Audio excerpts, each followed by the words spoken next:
E aí, galera, firme e forte. Pessoal, todo mundo aí chegando aí para nós começarmos mais um Jurisprudência Atualizada. Jurisprudência hoje apenas do Superior Tribunal de Justiça, que eu selecionei para vocês. Decisões todas de 2016, pessoal, todas de 2016, detonando. Mandar um abração aí para os meus queridos Felipe, Thaísa, Eldezão, Soligardia, sempre com a gente firme e forte, Nani, Amanda, Gabrielzão. Ei, Gabrielzão, a gente acabou de ter aula na pós-graduação. Mandar um forte abraço aí para os queridos alunos, turma excelente, viu, da pós-graduação em Direito Penal, Processo Penal. Acabamos de ter a honra de ministrar aula aí para o pessoal, o Léo, Alisson, Daphne, Felipe, galera da Tati, só gente fantástica, Macapá, Goiânia, o pessoal de Goiânia firme e forte, Tiagão, lá de Minas, pessoal de Minas também aqui em peso, hein? Meu amigo, Curitiba, o Brasil todo, vamos lá, detonando, força! Qual é o nosso lema, pessoal? Todo dia eu luto, viu? Eu gosto de fazer periscope esse horário porque é normalmente um horário em que eu termino de escrever as nossas obras, as novas obras, né? A fila aí tá grande aí de publicação, pessoal de Juazeiro, então esse horário é um horário muito bom, porque também é um horário que vocês já têm estudado também durante o dia, e é bom que a gente bate um papo no periscope, né? O Derli, lá de Minas, a Mari, o Helder, vamos lá, detonando, pessoal. Bem, vamos fazer o seguinte agora. Agora vamos direto ao ponto, como se diz, né? Eu quero comentar com vocês aqui decisões Brasília em peso, aqui também, Brasília em peso. Pessoal de Brasília é forte. Deixa eu ligar essa luz aqui. Pronto, melhorou. Agora tá mais visível. Deixa eu ligar aqui. Aqui ficou escuro. Deixa eu me ver aqui. Melhorou? Melhorou. Luzinha aí pra gente aí, né? Penal na veia. É isso aí. Força! Vamos lá, detonando. Eu tenho que ter calma, viu? Uma vez eu fui fazer um periscope agora, meia-noite, foi uma bagunça aqui, porque eu acordei o vizinho, vocês acreditam? Gritei, falei muito alto, então esse horário é o horário da gente falar contido, falar com calma, detonando. Vamos lá, pessoal. Vamos começar aqui as nossas questões aqui. Eu quero saber se vocês estão afiados ou não. Eu quero saber quem é caveira, caveirinha, caveirão, certo? Forte abraço aí pro Luizão aí, pro Vitor. Então vamos saber aqui agora quem é caveira, caveirinha, caveirão, tá? Todas essas decisões são decisões recentíssimas, quentinhas, agora de 2016 do STJ. Maravilha. A primeira questão diz assim, vamos lá. De acordo com o STJ, primeira questão, de acordo com o STJ, o princípio, eu liguei a luz aqui, mas a luz agora está no meu rosto aqui, eu vou apagar de novo, tá horrível. Liguei uma luz central aqui, a luz está em cima do meu rosto. Bem, primeira questão, de acordo com o STJ, o princípio da obrigatoriedade da ação penal somente será cumprido se a denúncia trouxer suporte probatório mínimo acerca da autoria e da materialidade. Bom, olha, avaliando aí até agora, eu vejo que está tudo correto. De acordo com o STJ, eu vou disponibilizar aqui as questões na fanpage lá no Facebook para vocês, tá? Disponibilizar aqui na fanpage, porque aí vocês podem pegar as questões. Maravilha. Peguem as questões agora na fanpage aqui, que eu vou disponibilizar as questões. Lá vai a primeira. Vou colocar assim um gabarito, tá, pessoal? Tudo na fanpage.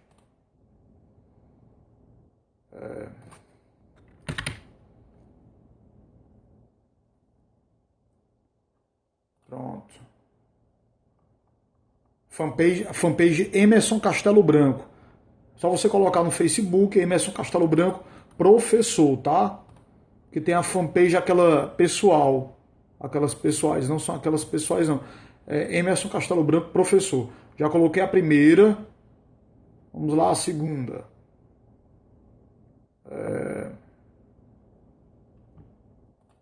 Segunda.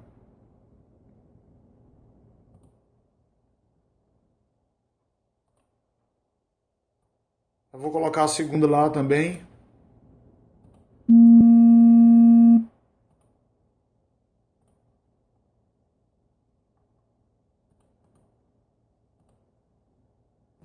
Certo ou errado? Certo ou errado?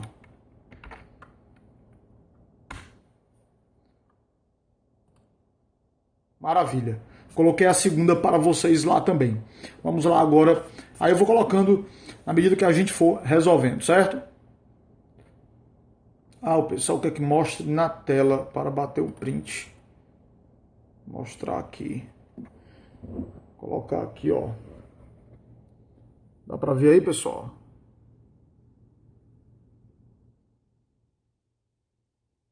Deu para bater? A gente faz assim. Da próxima eu coloco com antecedência para vocês, tá? Para facilitar, porque eu tô aqui quebrando a cabeça ainda com as novas tecnologias. Mandar um forte abraço aí para o professor Rafael Novaes, o cara que detona tudo, meu amigo, em direito tributário. É o detonador em direito tributário. Se você não aprender direito tributário com o professor Rafael Novaes, pule do barco, porque não tem mais jeito não, detonando. Bem, vamos à primeira questão. De acordo com o STJ, o princípio da obrigatoriedade do exercício da ação penal será cumprido se a denúncia trouxer suporte probatório mínimo acerca da autoria e da materialidade. Até aí está tudo ok. Para você ter o oferecimento da denúncia, tem que ter suporte probatório mínimo de autoria e de materialidade, certo? Isso é básico. Aí vem a parte final da questão. Não se exigindo, neste momento do oferecimento da denúncia, prova acerca da antijuridicidade e da culpabilidade. Certo ou errado, pessoal? A pergunta é a seguinte: não se exigindo, neste momento do oferecimento da denúncia, prova acerca da antijuridicidade e da culpabilidade. A pergunta é: no oferecimento da denúncia,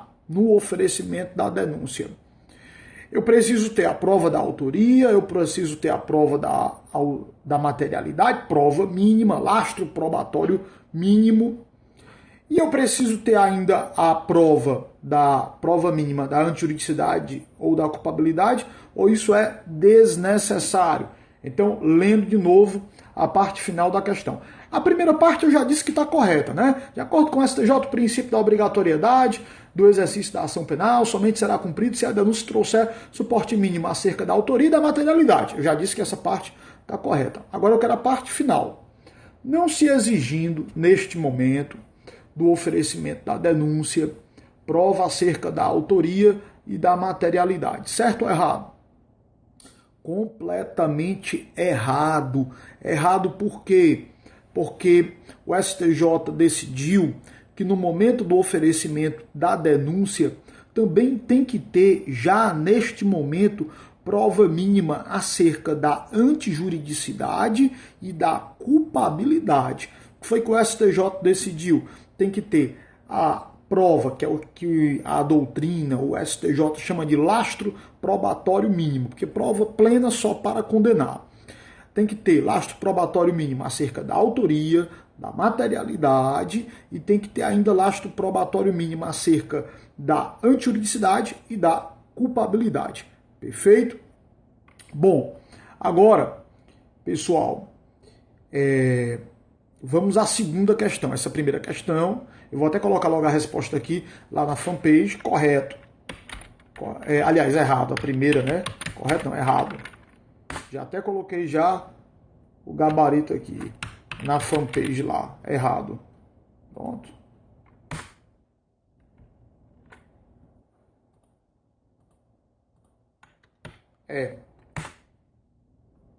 Pronto. Coloquei lá o gabarito.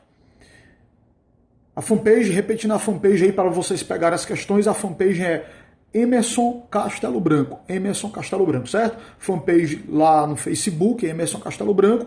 E o Instagram, @Emerson Castelo Branco. Quem não nos segue no Instagram, nos siga lá no Instagram, Emerson Castelo Branco. Detonando. Vamos lá, próxima. Próxima questão. Bem, compete à Justiça Estadual, acompanha comigo aqui, compete à Justiça Estadual, é uma questão já antiga, mas que o STJ voltou a decidir, viu? É um tema que já foi muito discutido, mas está aí nas novas decisões de 2016 do STJ. Compete à Justiça Estadual o julgamento das contravenções penais, salvo se forem cometidas em detrimento de bens, serviços ou interesses da União ou de suas entidades, certo ou errado? Então a questão é, compete à Justiça Estadual o julgamento das contravenções penais, salvo se forem cometidas em detrimento de bens, serviços ou interesses da União ou de suas entidades. O pessoal aí tá afiado, viu? Já respondeu, foi de primeira, errado. Meu irmão, vocês são os detonadores e vocês detonam muito. Pessoal, súmula 38 do STJ. O STJ voltou a julgar esse tema, numa decisão agora 2016, e voltou a ter esse entendimento, que é pacífico, tranquilo. Foi só uma decisão nova do STJ, mas de algo que já está pacificado há muito tempo. Súmula 38 do STJ.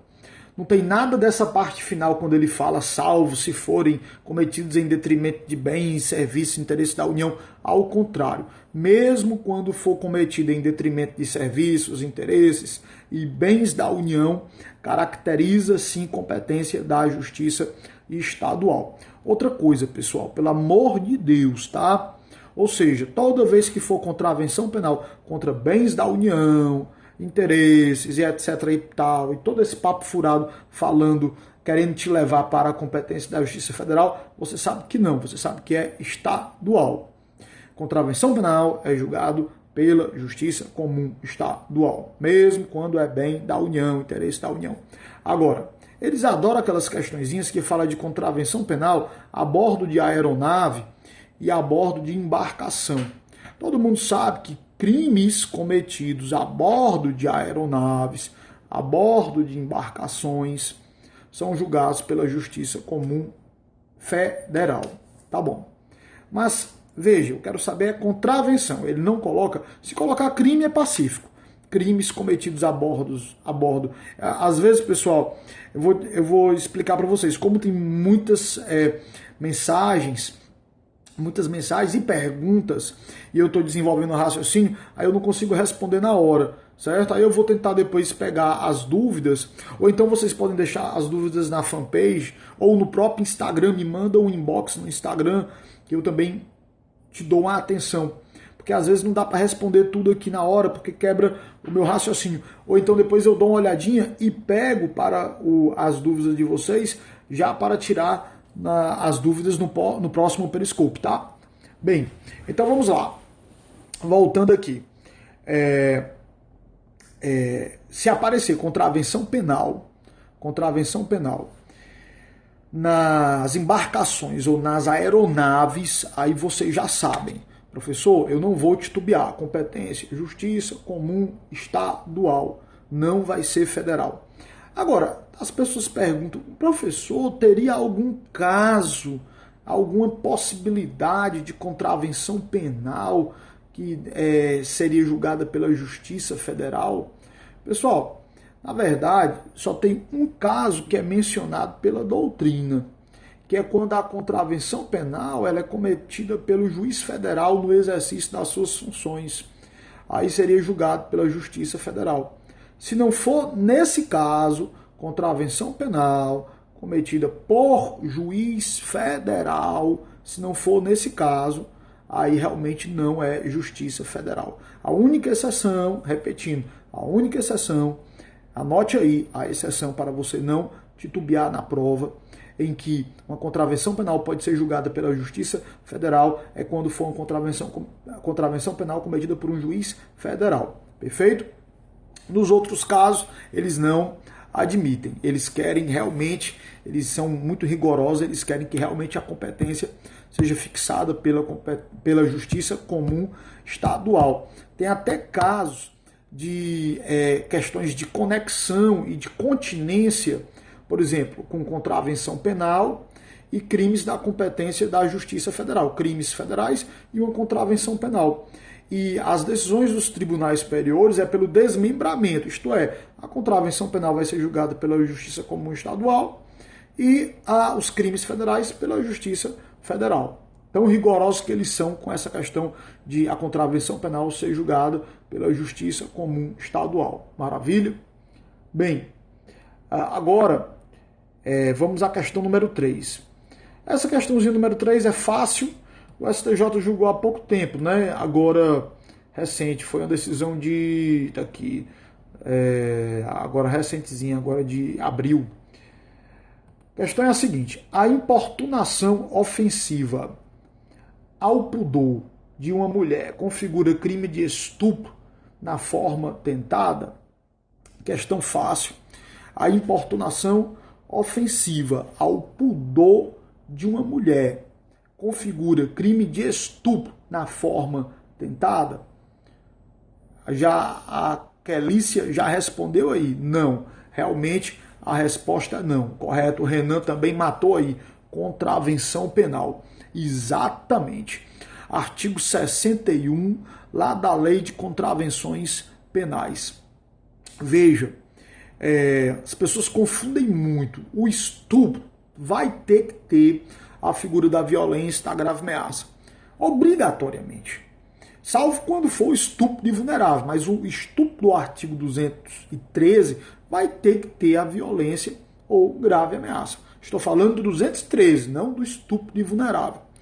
O do 213 vai ter que ter a violência ou grave ameaça. Portanto, você nunca vai ter aquelas situações do indivíduo que passa a mão aqui nos seios da mulher, em festa, em show, em casa de espetáculo, dá aquela batida no bumbum da mulher. Esse tipo de conduta, eu falo da mulher, mas também pode ser do homem, né? Porque normalmente esses crimes acontecem com mulheres. O machismo ainda é muito grande. Então veja, esse crime, essa contravenção penal. Então é muito comum isso daí. Mas isso não tem violência, isso não tem grave ameaça. Você mesma, às vezes, o cara realmente ele é bruto assim, em termos de não ter vergonha, de ser cara de pau, aquela velha passada de mão pesada que o cara dá. Mas não caracteriza estupro, porque você vai ter que ter violência contra a pessoa, ou pelo menos grave ameaça contra a pessoa. Vai ter que ter força física impelida contra o corpo da mulher para submetê-la à conjunção carnal. Se não tiver isso, não vai ser. Tá bom, pessoal? Então vai ter que ter a força física para submetê-la à conjunção carnal. Quando às vezes, por mais grosseiro que seja, mas se não tiver essa força física para submetê-la a tal, não vai ser estupro, vai ser o quê? Contravenção penal de importunação ofensiva ao pudor, lá do artigo 61 da Lei de Contravenções. Vamos à próxima aqui, próxima questão. Questão número 4.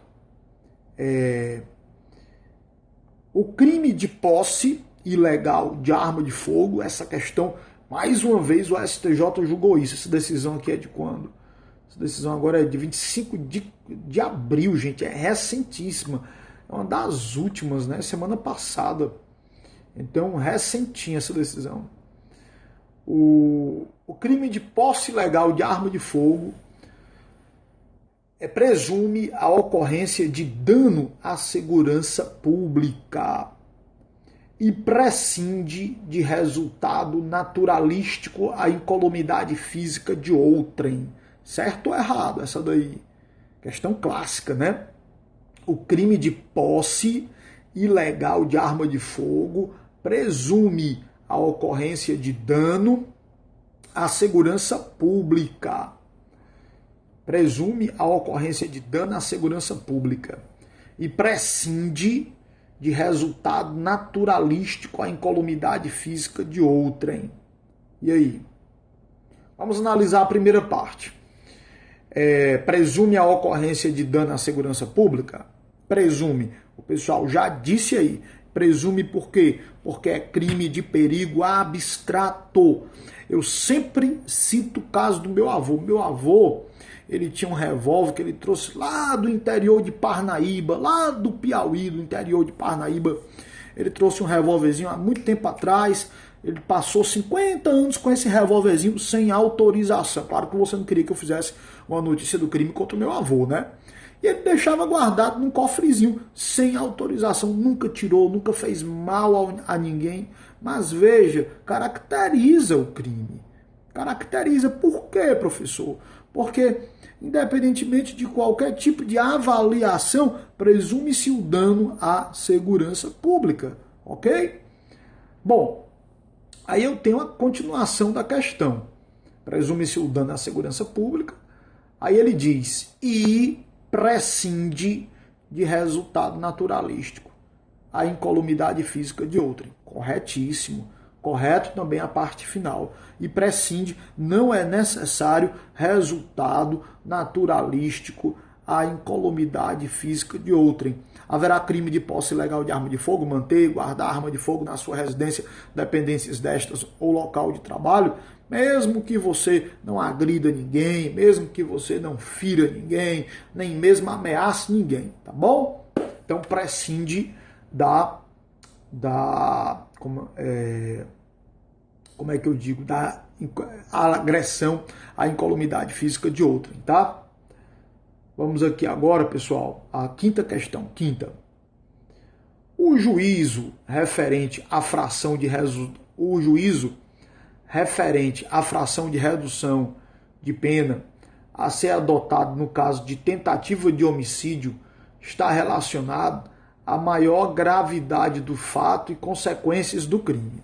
Essa daqui é show, eu quero saber. Essa é uma questão caveirão. Esse é o tipo de questão CESP. O CESP já cobrou uma muito parecida, eu vou repetir aqui, Madisonzão. Já cobrou uma muito parecida e muita gente errou.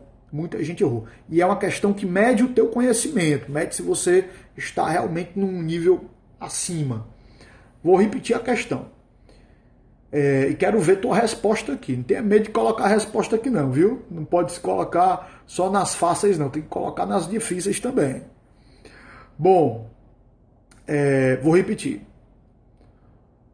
O juízo referente à fração de redução de pena, ou seja, a avaliação acerca da redução da pena, a ser adotada, o critério, né, a ser adotado no caso de tentativa de homicídio, está relacionado à maior gravidade do fato e consequências do crime.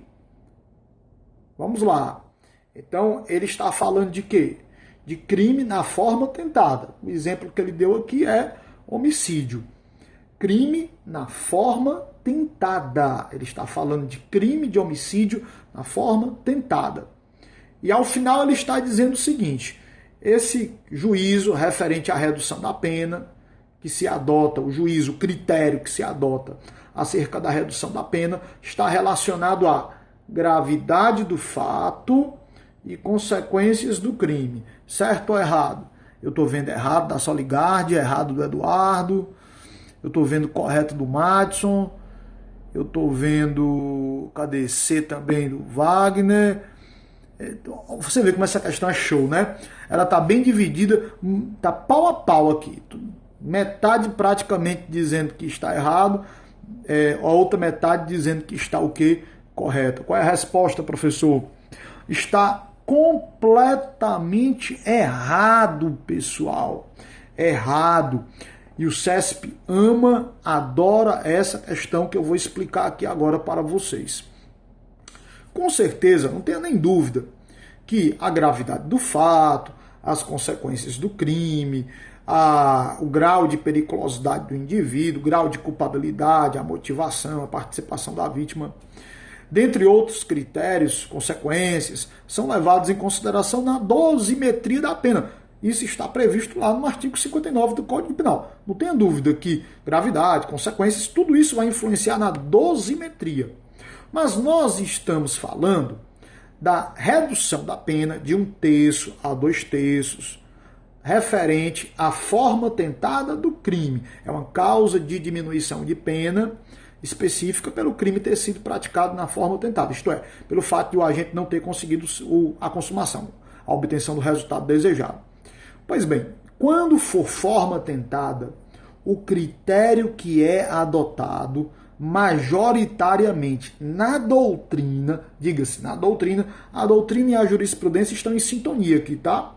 E na jurisprudência dos tribunais superiores, o critério adotado é a aproximação do resultado. Não é a gravidade em si do fato criminoso, não é a consequência gerada, mesmo porque é crime na forma tentada. O critério adotado para saber se a redução vai ser de 1/3, saber se vai ser a redução máxima de 2/3, é a aproximação do resultado. Muito cuidado com essa questão. Se eu errar essa questão, professor, o que é que você faz?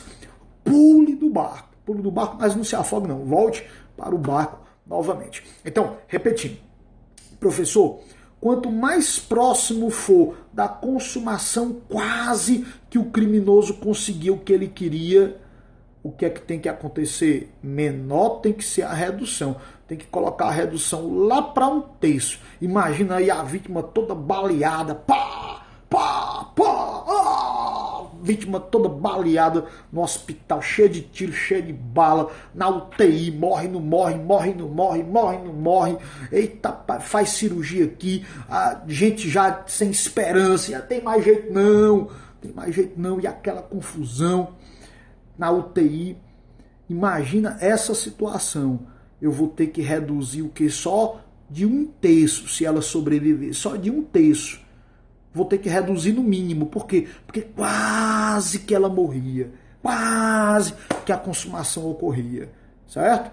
Agora, professor, e se eu pego, dou uns tiros no cara, mas nenhum tiro atinge o cara? Parece um júri que eu fiz uma vez, que foi super engraçado. O cara, ele era policial, policial. Aí ele estava separado da ex-esposa, eu fiz o júri desse policial, né? Absolvi, mas eu não vou nem entrar no mérito da discussão aí, não do caso não, porque é muita coisa para falar.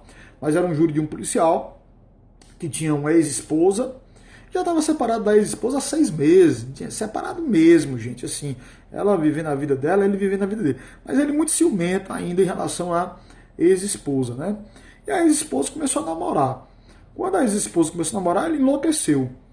E ela estava em casa, e foi um rapaz, o atual namorado dela, pegá-la numa Pajerinho, entrou dentro da Pajerinho. E ele foi seguindo o namorado com a ex-namorada dele, pararam num posto de gasolina, ele parou o carro atrás, desceu com uma pistola na mão e disparou várias vezes contra o carro, onde estava o atual namorado da sua ex-esposa. Nenhum tiro atingiu nem a ex-esposa, nem o atual namorado dela.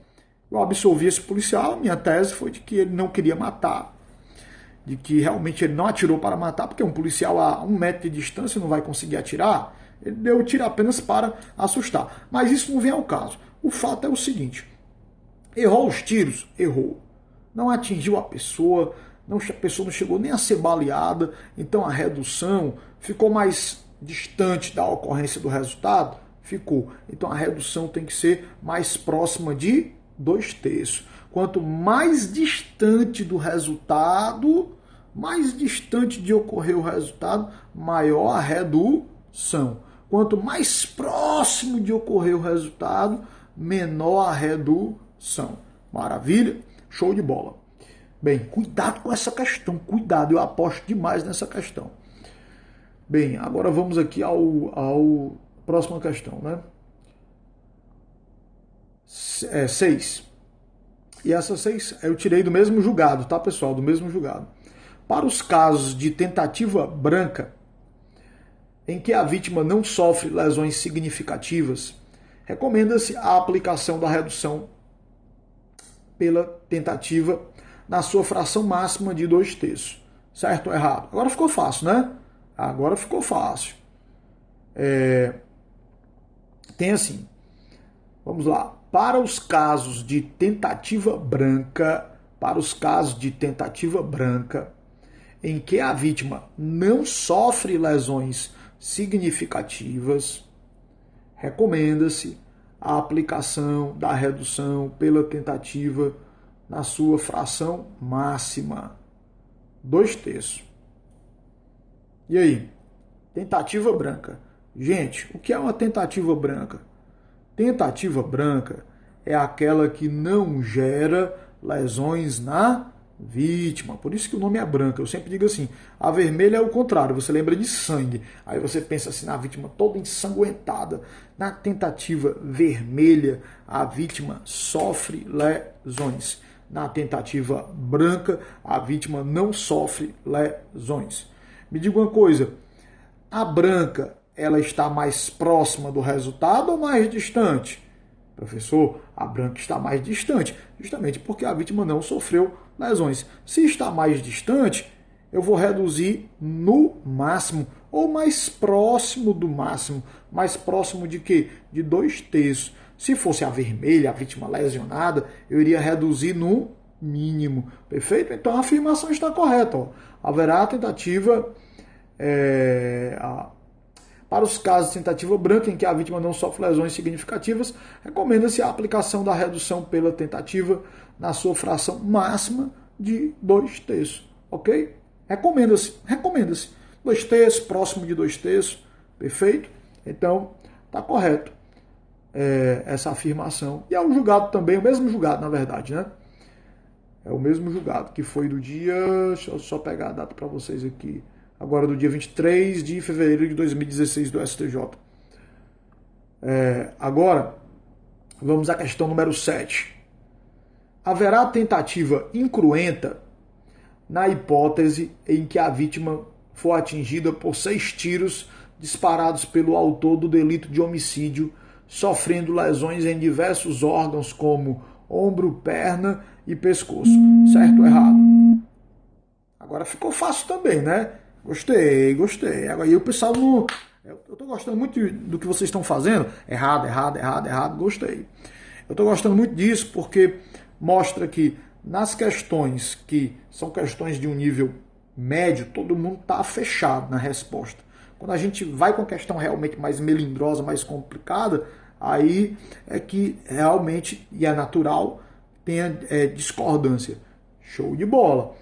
Haverá tentativa incruenta? Aqui está falando se a vítima for atingida com 6 tiros e tem lesão no braço, no ombro, na perna. Meu amigo, se a vítima é atingida com 6 tiros, tem lesão em braço, ombro, perna, isso não é tentativa incruenta, isso é a tentativa cruenta. Maravilha?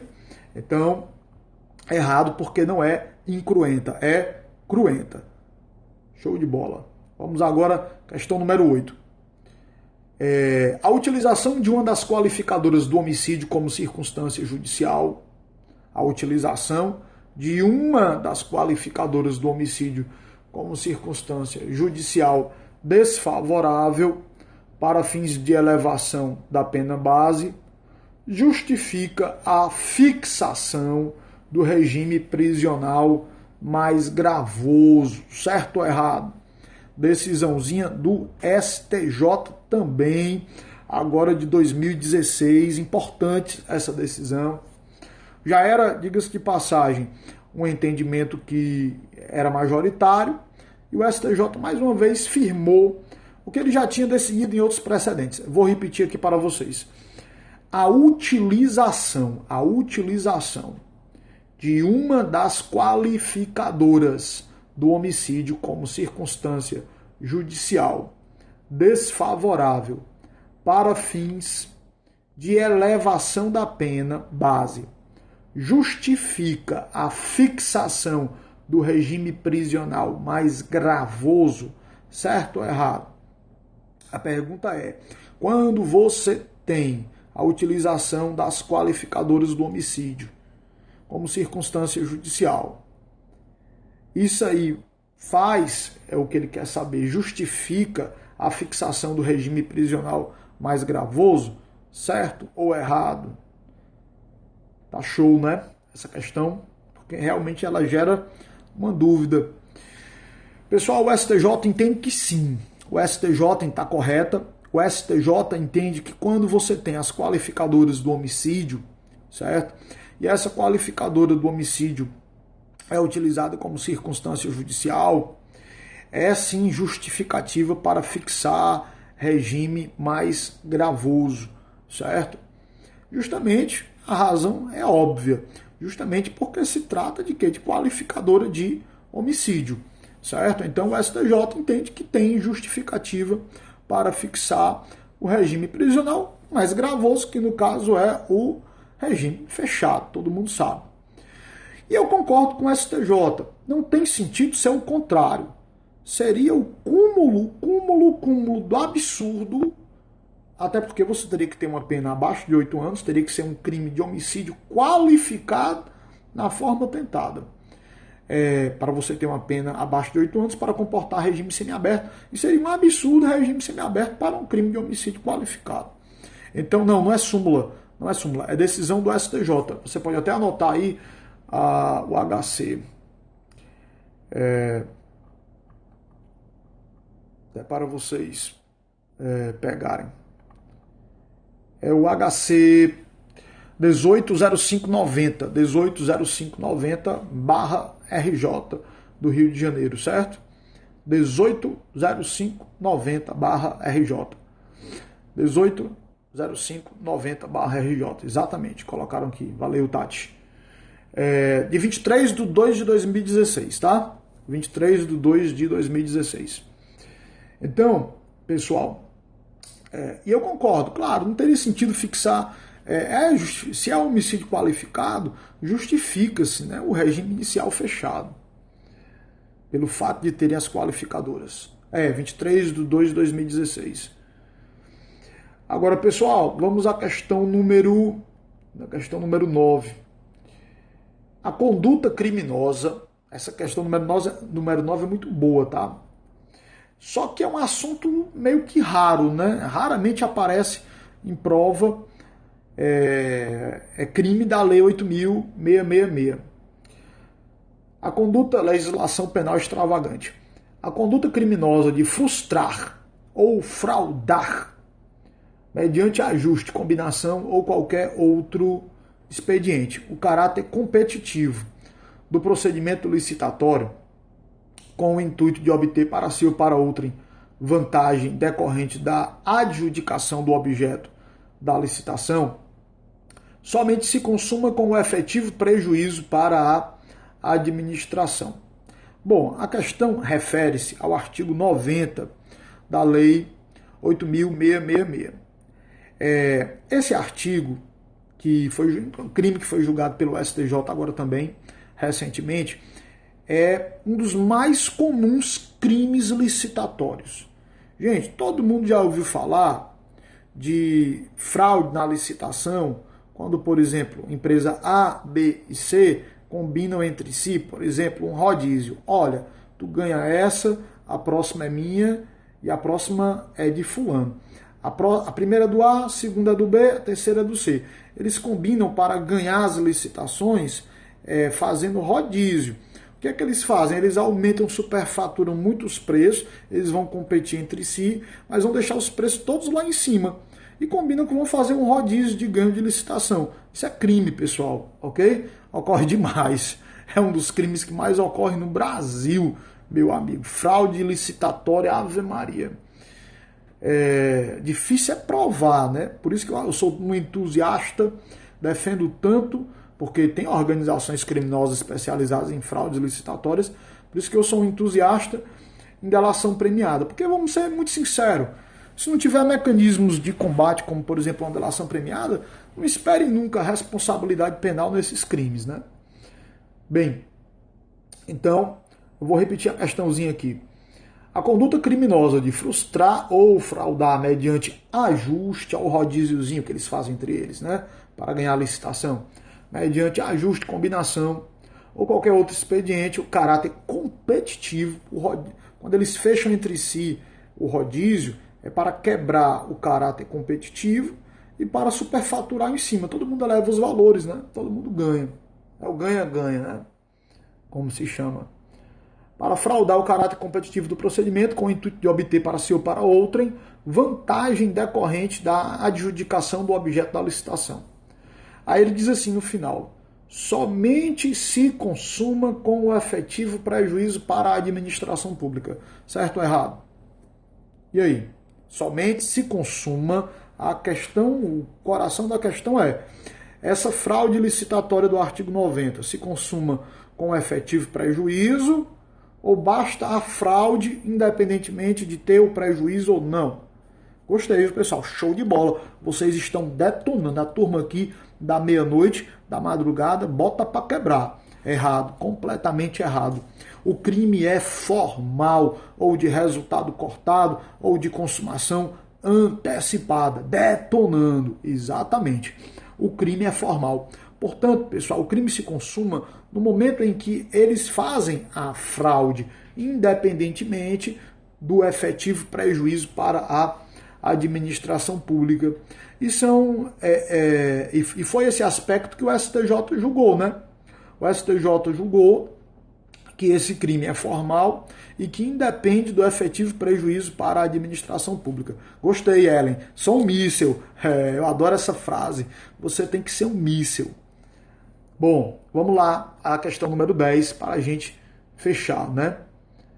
Questão número 10. De acordo com o STJ, essa número 10 também é recente, quentinha também, agora do dia 28/3, decisão do STJ, do dia 28/3, 28 de março de 2016, tá? Os alunos do ZUC, mandar um abraço aqui para a turma do ZUC. Rapaz, eu sou louco para fazer evento com o ZUC, nós vamos fazer uns eventos juntos aí. De acordo com o STJ, vamos ver aqui para fechar com chave de ouro, tá, galera? Vamos acertar isso aqui para fechar com chave de ouro. De acordo com o STJ, o fato de um crime de furto ser cometido mediante rompimento de obstáculo, essa aqui vai ter gente que vai errar. O fato de o crime de furto ser cometido mediante rompimento de obstáculo não constitui circunstância suficiente para afastar o princípio, a aplicação do princípio da insignificância. E aí, pessoal, vou repetir. De acordo com o STJ, o fato de o crime de furto ser cometido mediante rompimento de obstáculo,